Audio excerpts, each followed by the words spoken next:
6 months after her husband died, the woman started getting sick. Not dramatically. Not in any way that announced itself as connected to the loss. A cold that lingered for 3 weeks. Then a respiratory infection that needed antibiotics. Then, the following winter, a case of shingles. Unusual for her age. Her doctor ran a panel. Her immune markers came back, in his words, unusual. Not dangerous. Unusual. He adjusted her supplements and sent her home. What he did not say, what the language of clinical immunology had not yet made expressible in a consultation room, was that her body had been registering the loss the way it would register a wound, not metaphorically, mechanically. There is an organ inside the human body. Most people have never been told its name, never been shown where it sits. That begins to fail the moment chronic stress takes hold.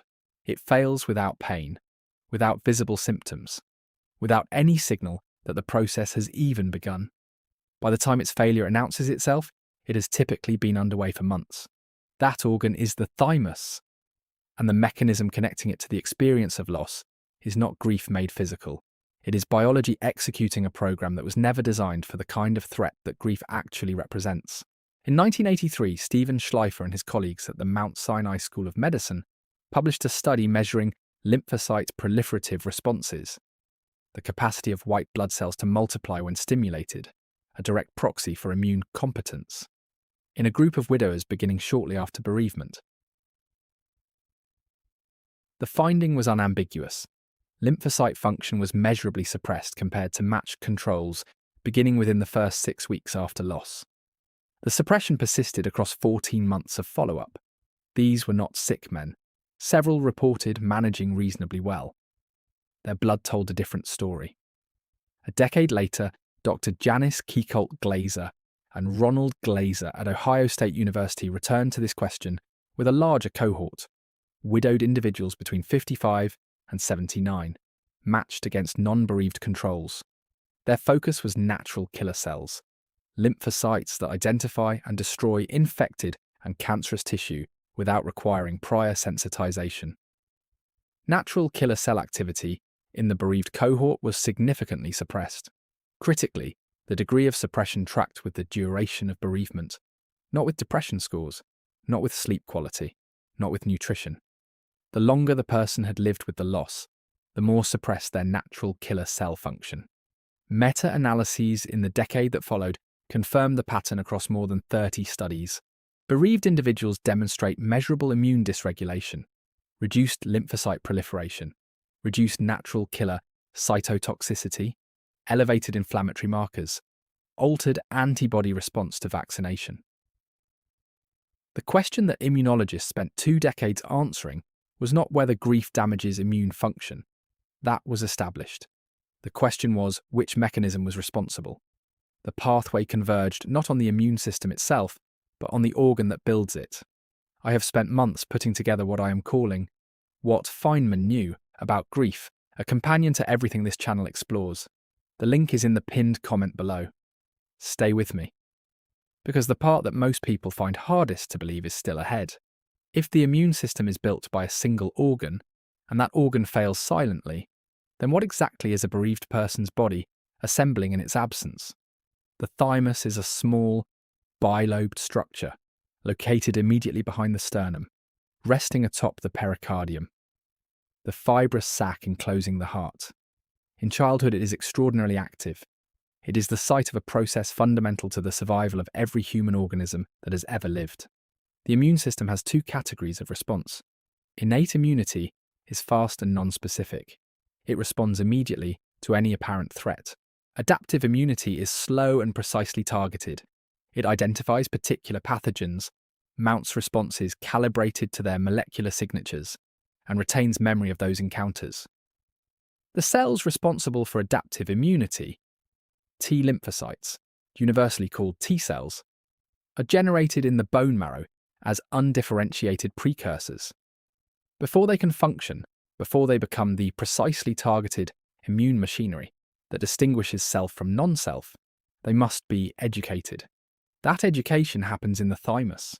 Precursor cells enter the thymus and undergo thymic selection, a 2-phase filter that retains cells with appropriately calibrated receptors and eliminates cells that would attack the body's own tissues. What exits is a functional cohort of mature T cells, each carrying a receptor shaped for a specific molecular target, each capable of participating in an adaptive immune response. The diversity of that T cell repertoire, the range of different receptor configurations the thymus produces, is a direct measure of the adaptive immune system's breadth. A diverse T cell repertoire means the body can recognize and respond to a wide range of threats. A narrow one means gaps exist. Now, cortisol. When the body perceives threat, the hypothalamus initiates the hypothalamic pituitary adrenal axis. The hypothalamus releases corticotropin-releasing hormone. This signals the anterior pituitary gland to release adrenocorticotropic hormone. That hormone travels to the adrenal glands, atop each kidney, which release cortisol documented in foundational detail by Hans Selye in the 1930s, and refined by a century of subsequent neuroendocrinology. This is a mobilization mechanism. Under normal conditions, cortisol surges in response to an acute stressor and is then cleared. The axis resets, the system returns to baseline. Grief does not produce an acute stressor. Grief produces a sustained one. The loss of a spouse or a child keeps the hypothalamic pituitary adrenal axis partially engaged across hundreds of consecutive days. Cortisol levels remain chronically elevated. Not at levels that register as crisis on a clinical panel, not dramatically elevated, but elevated at levels that, to a blood draw and a reference range, look unremarkable. At levels that, to the thymus, are relentless. Cortisol binds to glucocorticoid receptors, expressed at high density on thymocytes, the developing T cells inside the thymus during their education. When cortisol binds those receptors, it induces apoptosis, programmed cell death. The developing T cells die before completing their training. The cohort of mature T cells exiting the thymus shrinks. The diversity of receptor configurations in that cohort narrows. The T cell repertoire becomes thinner. Simultaneously, cortisol suppresses interleukin-2, the key cytokine that instructs mature T cells to proliferate when activated. Fewer T cells are produced. The ones in circulation are less responsive to the signal that should multiply them. The adaptive immune response attenuates, slower, less precise, narrower in the range of threats it can effectively engage. This process does not announce itself. There is no pain at the thymus as its output declines. No alarm as the T cell repertoire narrows. The first indication of the failure, for many bereaved individuals, is an infection that should not have established itself. A pneumonia, a shingles outbreak, the reactivation of a latent virus that a competent immune system would have continued to suppress. An early malignancy that natural killer cell surveillance should have detected before it advanced. What Feynman knew about grief connects everything we are examining here. The link is in the pinned comment. There is a second axis operating in parallel, which accelerates the immune failure through a different pathway. It does not involve the thymus directly. It involves the autonomic nervous system and its control over inflammation. The autonomic nervous system governs automatic functions through two opposing branches. The sympathetic branch activates under threat, accelerates cardiac output, diverts blood to the large muscles. The parasympathetic branch performs the complement, slows the heart, promotes digestion, and critically, applies a tonic anti-inflammatory brake throughout the immune system via the vagus nerve, CMOS. The vagus nerve travels from the brainstem through the thorax and abdomen to organs including the spleen and lymph nodes. Its splenic branch suppresses the production of tumor necrosis factor alpha from macrophages. This pathway, described in detail by Kevin Tracy at the Feinstein Institute and termed the inflammatory reflex, is a direct neurological circuit by which the parasympathetic nervous system continuously moderates baseline immune inflammation. Grief disrupts the sympathetic-parasympathetic balance. Research by Dr. Mary Frances O'Connor at the University of Arizona, using heart rate variability as a physiological proxy for autonomic tone, has shown that bereaved individuals demonstrate measurable reduction in the high-frequency component of heart rate variability, which reflects vagal parasympathetic activity. The vagal brake on inflammation loosens. Circulating levels of interleukin-6, tumor necrosis factor alpha, and C-reactive protein rise. Not to the levels of acute illness, but to the elevated baseline that immunologists term low-grade chronic inflammation. A 2007 meta-analysis in Psychosomatic Medicine, synthesizing inflammatory marker data from 27 studies of bereaved individuals, confirmed this pattern across cohorts, loss types, and measurement methods. Sustained low-grade inflammation does not spare the immune system. Immune cells that are continuously responding to an inflammatory signal that never fully resolves become senescent. Functionally aged, depleted of the proliferative reserve needed to mount a vigorous response to a genuine threat. The cells are present. The machinery is present. The fuel is spent. The bereaved immune system that failed to suppress a shingles reactivation was not simply suppressed by cortisol. It was suppressed by cortisol, rebuilt by an impaired thymus with a narrowed T-cell repertoire, and exhausted by months of inflammatory activation that the vagal brake was no longer adequately suppressing. The companion guide is in the pinned comment below, only while this video is up.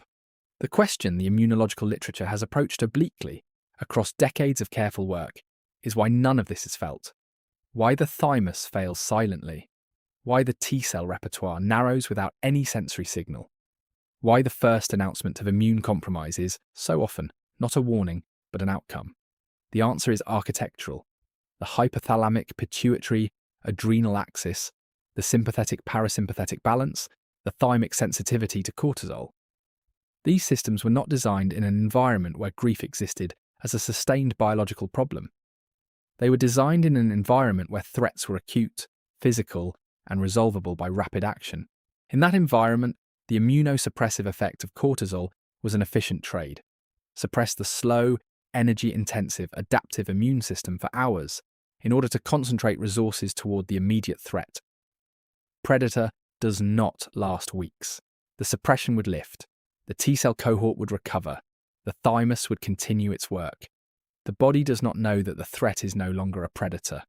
It does not know that the elevated cortisol is not the result of a 3-hour emergency, but of a loss that will not resolve in 3 hours or 3 years. It is executing the same ancient program. Suppress the thymus, mobilize resources, maintain readiness.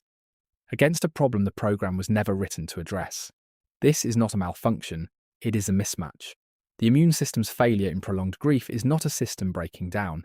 It is a system doing precisely what it was designed to do in a context for which no design ever existed.